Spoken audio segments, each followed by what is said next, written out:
बिस्मिल्लाहिर्रहमानिर्रहीम अस्सलामुअलैकुम। Check food देसी किचन व्लॉग में आप सबका वेलकम। उम्मीद करती हूँ कि आप सब खैरियत से होंगे। एक नए व्लॉग में एक नई रेसिपी के साथ और बहुत ही लाजवाब आज जो हम रेसिपी बनाने जा रहे हैं बहुत ही मज़ेदार, बहुत ही इंस्टेंट कराची बिरयानी की रेसिपी है जो कि बहुत ही लाजवाब बनती है। जिसके लिए सबसे पहले अब हमने यहाँ पे एक बर्तन लिया, उसमें हमने 2 चम्मच घी के शामिल कर लिए हैं। घी को हमने मेल्ट कर लिया है और 2 अदद यहाँ पे हमने प्याज लिए हैं जिनको हम ब्राउन कर लेंगे।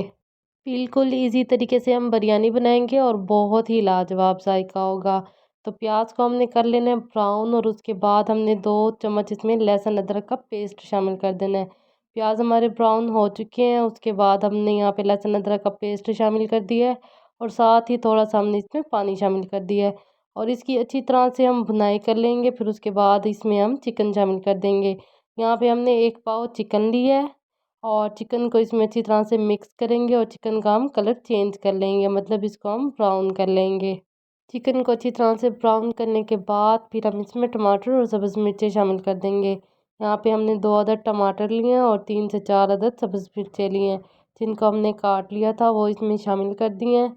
अच्छी तरह से हम इसको मिक्स करेंगे, इसकी भुनाई कर लेंगे 2 से 3 मिनट। अच्छी तरह से मिक्स करने के बाद फिर हम इसमें 1 पाव हमने आलू लिए थे वो शामिल कर देंगे। उसके बाद यहाँ पे हमने 2 चम्मच नमक के लिए हैं, आधा चम्मच लाल मिर्च पाउडर, क्वार्टर टी स्पून हमने हल्दी पाउडर लिया, क्वार्टर टी स्पून हमने गरम मसाला लिया और 1 चम्मच हमने यहाँ पे खुश्क धनिया लिया था। उसके बाद जो मेन चीज़ इस रेसिपी की जान है ना, वो ये मसाला है जिसमें हमने गरम मसाला लिया था, 1 चम्मच बिरयानी मसाला लिया था और उसके बाद फिर हमने इसमें खुश्क धनिया शामिल कर दिया और उसके बाद फिर हमने इसमें सफ़ेद ज़ीरा शामिल कर दिया और थोड़े से हमने इसमें सौंफ शामिल कर दिए हैं। तो बहुत ही मज़ेदार ये रेसिपी बनती है।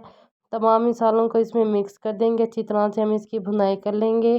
तकरीबन भी हमने 5 से 10 मिनट तक अच्छी तरह से भुनाई करनी है जिससे इसमें बहुत ही प्यारी खुशबू आएगी। उसके बाद हमने इसमें आधा किलो हमने चावल लिए थे तो हमने इसमें आधा किलो ही पानी शामिल कर दिया है।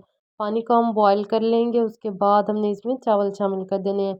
यहाँ पे मैंने पक्की का चावल इस्तेमाल किया था, आपको जिस ब्रांड का पसंद हो आप उस ब्रांड का इस्तेमाल कर सकते हैं।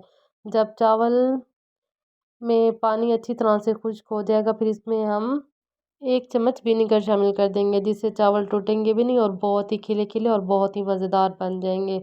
तो मैंने आपको मिसालों की क्वांटिटी बताई है, बिल्कुल परफेक्ट है। आधा किलो चावल के लिए ये क्वांटिटी बिल्कुल परफेक्ट है। बहुत ही मज़ेदार ये बिरयानी बनती है और बहुत ही इंस्टेंट बन जाती है। तमाम पानी अच्छी तरह से खुश्क हो चुके हैं, अब इसको हमने कपड़े की मदद से दम लगा देना है और जब 5 मिनट गुजर जाएंगे उसके बाद हमने इसके ऊपर फूड कलर शामिल कर देना है और मज़ीद हमने इसको 10 से 15 मिनट का दम दे देना है। और माशाल्लाह से यहाँ पे 10 से 15 मिनट गुजर चुके हैं और दम आ चुके हैं, देख सकते हैं चावल किस तरह अच्छी तरह से बन चुके हैं। उसके बाद हम इसका दम खोलेंगे, चम्मच हिलाएंगे और यहाँ पे इसका दम खुल चुके हैं। उसके बाद हमने इसको एक प्लेट में डाल दिया। फाइनल लुक कितनी ही ज़बरदस्त, बहुत ही लाजवाब जायका। आप बनाएंगे तो आपको भी ज़रूर पसंद आएगा। अगर चैनल पे नए हैं तो चैनल को सब्सक्राइब कर दें। अगर वीडियो पसंद आई है तो लाइक कर दें, शेयर कर दें।